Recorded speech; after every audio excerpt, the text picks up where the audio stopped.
बिस्मिल्लाहिर्रहमानिर्रहीम। आज का जो हमारा टॉपिक है अलजबरा में फैक्टराइजेशन से रिलेटेड टॉपिक है। अलजबरा में फैक्टराइज कैसे किया जाता है। एक अगर टर्म दी हुई हो कोई भी वैल्यू तो उसमें से फैक्टर हम कैसे निकालते हैं। ये वही फैक्टर का मेथड है जो हम पीछे पढ़ के आए हैं, पीछे जो क्लास 6 में क्लास 7 में। और यहाँ पर अलजब्रिक इजारात में जो होते हैं फैक्टराइजेशन कैसे निकाले जाते हैं, सो इसको हम अच्छे तरीके से समझने की कोशिश करेंगे और ईजी से स्टार्ट करेंगे। आगे चलते हुए जैसे जैसे कॉम्प्लिकेटेड क्वेश्चंस आएंगे उनको सॉल्व करते हुए जाएंगे। तो हमारे पास आज जो 6.2 की एक्सरसाइज से हमने लिया है, क्लास 8 से टॉपिक हमने लिया है। पहला जो हमारे पास क्वेश्चन आ रहा है 5x + 10y + 30z। अब हम देखेंगे कि तीनों में कॉमन फैक्टर कौन सा है। पहले 5x + 10y + 30z, so common factor ढूंढने की कोशिश करेंगे। 5 यहाँ पर है, 5 10 से भी मल्टीप्लाई हो रहा है, 30 से भी मल्टीप्लाई हो रहा है, तो 5 तीनों में कॉमन है। 5 को कॉमन ले लेंगे। पहले 5 कॉमन आ गया, बाकी 5 x में से 5 बाहर निकल गया, x बच रहा है, x को हम बाकी लिखेंगे। प्लस 10y में से 5 बाहर निकल गया, 2 बच गया और बाकी y बच रहा है, y हमने लिख दिया। प्लस 30z है, 30z में से 5 हमने कॉमन ले लिया, बाकी 6 बच रहा है, 6 हमने लिख दिया और z कॉमन बच रहा है जो इसमें से हमने लिख दिया। 5 को कॉमन निकाल लिया तो ब्रैकेट में हमारे पास बच गया x + 2y + 6z। 5 कॉमन आ गया है, 5 को हमने बाहर लिख दिया। यही फैक्टराइजेशन का मेथड है। ये इजी मेथड से चलते हुए आगे हम देखेंगे ब्रैकेट कैसे बनती है और इनमें से इजारात कैसे बनते हैं। दूसरा हमारे पास क्वेश्चन आ रहा है 2a² + 10a³ - 20a⁴। अब हम इन तीनों को गौर से जरा देखेंगे कि तीनों में कॉमन फैक्टर कौन सा आ रहा है।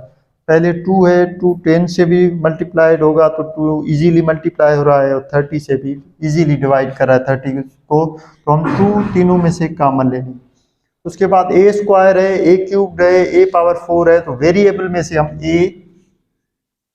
a² को कॉमन ले लेंगे। 2a² हमने कॉमन ले लिया। अब यहाँ पर एक ट्रिक जरूर समझिएगा, 2a² कॉमन निकल गया दोनों में से, तो हम ऐसे नहीं, बाकी 2a² को 1 टाइम डिवाइड कर रहा है तो 1 हम लाजमी लिखेंगे। ऐसा नहीं कि इस टर्म को निकाल देंगे कि ये कैंसिल हो गया इसमें तो यहाँ पर कुछ भी नहीं बचा, हम 0, ऐसे नहीं होगा। यहाँ पर 1 बच रहा है क्योंकि 2a² को 1 टाइम डिवाइड कर रहा है, तो इस टर्म में 1 बच रहा है हमारे पास, जो हम 1 लिखेंगे।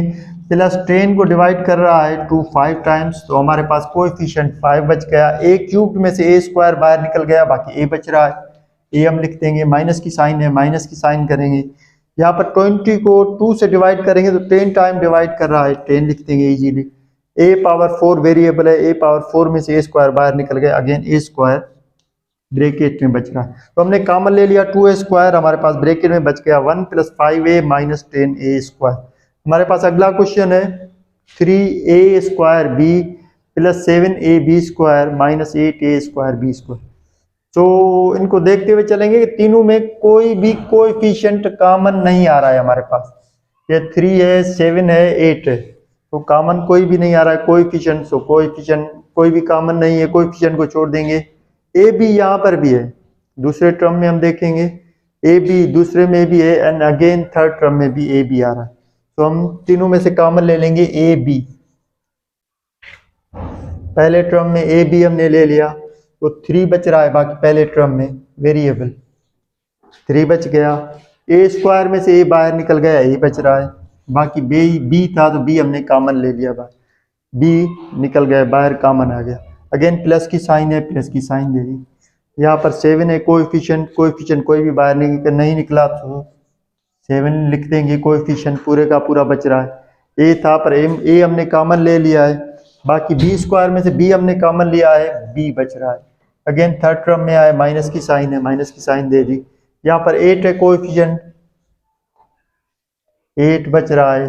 a² b² में से a b हमने बाहर निकाल दिया, बाकी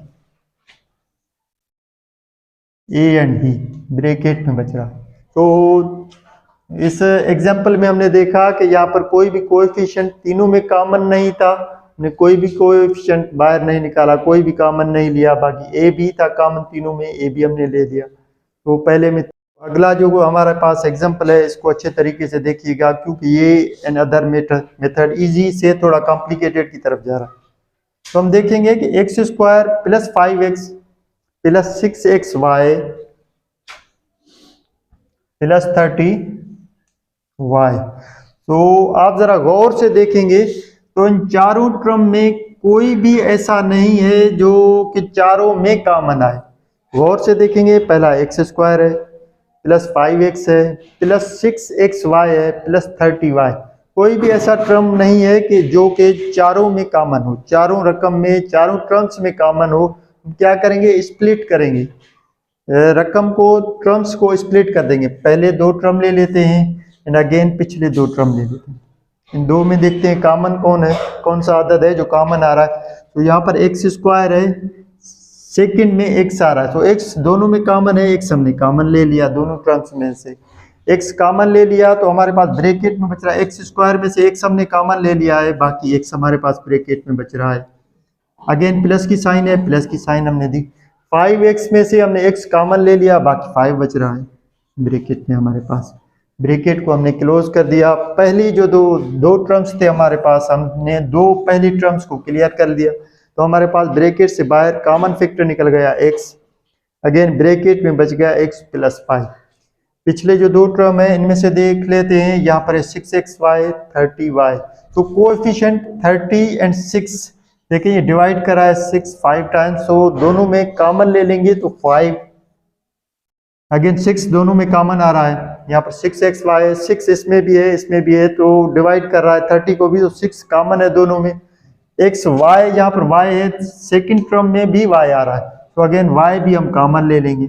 बाकी हमारे पास ब्रैकेट में क्या बच रहा है, 6xy में से 6y बाहर निकल गया, तो x यहाँ पर ब्रैकेट में बच रहा है। अगेन प्लस 5 टाइम डिवाइड कर रहा है 6, तो 5 बच गया, y हमारे पास हमने कॉमन ले लिया, तो y बाहर निकला। अब देखते आए तो ये पहली जो है x प्लस 6y की एक ब्रैकेट बन रही है, x ये साइन प्लस की है, x प्लस 6y की टर्म पहली जो ब्रैकेट में हमारे पास बच रही है, x प्लस 6y की टर्म बच रही है। और दूसरी जो ब्रैकेट ये देखें दोनों में कॉमन है, x प्लस 5 की, x प्लस 5 की, तो हमारे पास दूसरी ब्रैकेट में आ रहा है x प्लस 5।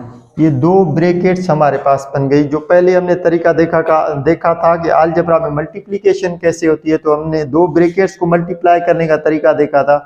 पहले का एक टर्म लेते हैं, दूसरी पूरी ब्रैकेट से मल्टीप्लाई करते हैं, अगेन दूसरा टर्म लेते हैं, फिर वही दूसरी ब्रैकेट से मल्टीप्लाई करते हैं।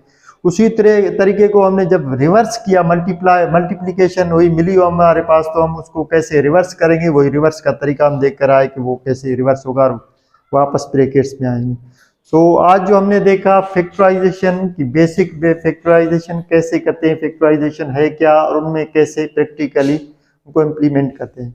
उम्मीद है कि आपको वीडियो पसंद आई होगी। अगर वीडियो पसंद आई है तो वीडियो को लाइक, शेयर और सब्सक्राइब जरूर कीजिए।